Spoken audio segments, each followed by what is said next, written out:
In the early 14th century, Italy was a land of burgeoning culture and artistic expression, a prelude to the Renaissance that would sweep Europe. It was a time when poetry was a powerful medium of personal and emotional expression, and one poet, in particular, would become synonymous with the ideals of courtly love, Francesco Petrarch, known in English as Petrarch. The Meeting. On April 6, 1327, in the church of St. Clare in Avignon, a city then under the papal see, Petrarch saw her for the first time. Laura, as he would come to call her, was a vision of beauty and grace. Although little is known about her true identity, many believe she was Laura de Noves, a woman married to another man. The impact she had on Petrarch was profound and immediate. The Unrequited Love. Petrarch's love for Laura was intense but unrequited. He would often see her from a distance, in the church or walking through the town, but they rarely spoke. Petrarch's love was of a pure, idealized nature, marked by adoration and longing rather than physical desire. This was a form of courtly love, a tradition that celebrated noble, chivalrous affection often unfulfilled and distant. The poetry driven by his feelings, Petrarch began to write sonnets that would later become the renowned canzoniere, or songbook. These poems, written in the vernacular Italian rather than Latin, expressed the depth of his love and the anguish of his unrequited feelings. Petrarch's sonnets depicted Laura as a paragon of virtue and beauty, her very name becoming synonymous with his muse and inspiration. One of his famous sonnets, Sonnet 90, reflects his adoration. She used to let her golden hair fly free for the wind to toy and tangle and molest. Her eyes were brighter than the radiant west. Seldom they shine so now. I used to see pity look out of those deep eyes on me. It was false pity, you would now protest. Just as, at times, a sweet smile might be pressed to her sweet lips, and I was blessed thereby.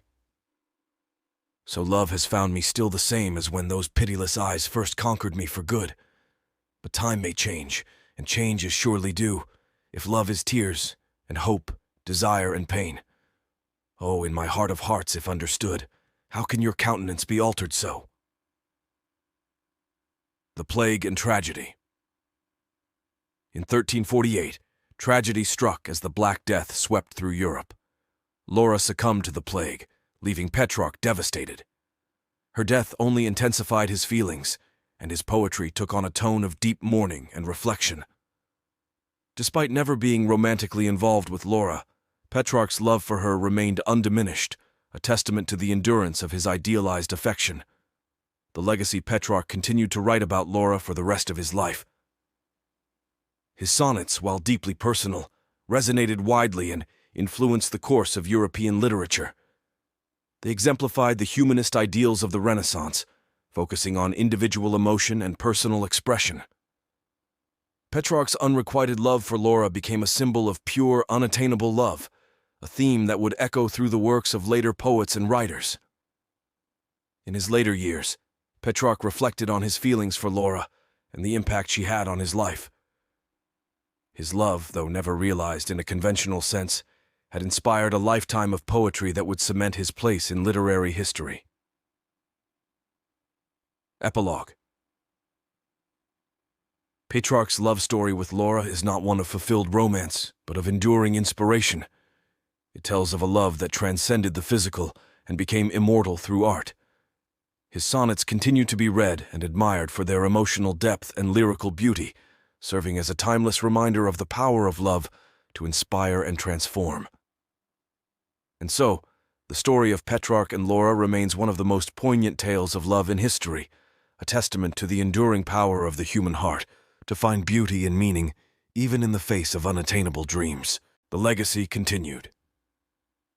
As the years passed, Petrarch's reflection on his love for Laura deepened. He wrote extensively about the nature of love, beauty, and time, contemplating the transient nature of earthly pleasures and the eternal qualities of true love. Laura's presence in his life, though fleeting, had ignited a creative fire within him that never extinguished. Petrarch's later works, including his letters and philosophical treatises, often circled back to Laura.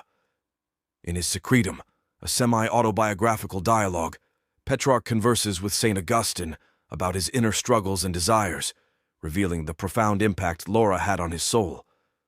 This introspective work showed his ongoing spiritual and emotional journey, one deeply intertwined with his love for Laura. The influence on Renaissance literature. Petrarch's portrayal of Laura set a precedent for the idealized muse in Renaissance literature. His sonnets laid the groundwork for future poets like Dante, who idealized Beatrice, and Shakespeare, whose sonnets echo the themes of unrequited love and ideal beauty. Petrarch's emphasis on personal emotion and the human experience became a hallmark of Renaissance humanism. The Eternal Muse centuries later, scholars and romantics alike continue to study Petrarch's work, seeking to understand the man behind the sonnets and the mysterious Laura who inspired them. Laura, though perhaps never fully known, lives on in Petrarch's verses, her beauty and virtue immortalized in his poetry. Petrarch himself became known as the father of humanism, his works bridging the medieval and Renaissance worlds. His sonnets to Laura, in particular, remain a testament to the enduring power of love to inspire art and elevate the human spirit. They remind us that true love, even when unfulfilled, can lead to profound beauty and timeless legacy. Final reflection. In the end, Petrarch's love story with Laura is a tale of enduring inspiration, where the purity of his affection transcended the boundaries of time and mortality.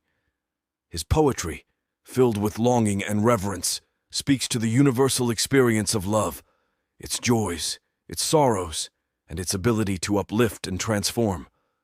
As Petrarch himself wrote in his final sonnet, he found solace in the belief that his love for Laura, though never realized in life, would be eternal in the heavens. I go my way alone, my weary way. No one or few there are who take delight in tracing out my happiness or woe, till what is old has altogether died. This leaves me filled with joy, a comfort sure, that when the term allotted to my life is ended, she I loved will greet my soul, my Laura, who awaits me in the skies. Thus Petrarch's love for Laura, though never consummated, became an eternal flame, illuminating the path for generations of lovers and poets. Through his words, Laura lives on, an everlasting muse, inspiring love and beauty across the ages.